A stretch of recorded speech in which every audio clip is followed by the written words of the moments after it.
কষ্টের একটা গল্প। একটা ছেলে আর একটা মেয়ে 2 বছর রিলেশন করার পর হঠাৎ একদিন মেয়েটা ছেলেটাকে বলল, আচ্ছা একটা কথা বলি। ছেলেটা বলল, বলো। মেয়েটা বলল, রাগ করবে না তো? ছেলেটা বলল, না। মেয়েটা বলল, আমাকে ছেড়ে যাবে না তো? ছেলেটা বলল, কখনো যাব না। মেয়েটা বলল, ভুল বুঝবে না তো? ছেলেটা বলল, না, বুঝবো না। মেয়েটা বলল, জানো আমার একটা অতীত আছে। ছেলেটা বলল, কি সেটা? মেয়েটা বলল, আমাকে রেপ করা হয়েছে। ছেলেটা বলল, কি? মেয়েটা কেঁদে কেঁদে বলল, এবার তুমি আমায় খারাপ ভেবে হয়তো আমাকে ছেড়ে চলে যাবে। ছেলেটা মেয়েটাকে অনেক জোরে একটা থাপ্পড় দিল। মেয়েটা বলল, চলে যেতে পারো, আটকাবো না। এ বলে মেয়েটা কেঁদে কেঁদে চলে গেল। কিছুদিন পর হঠাৎ একদিন ছেলেটি মেয়েটিকে ফোন করলো। মেয়েটি বলল, হ্যালো। ছেলেটা বলল, একটু দেখা করবে?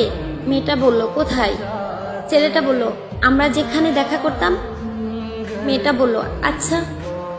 ছেলেটি আগে থেকে এসে মেয়েটির জন্য অপেক্ষা করতেছে।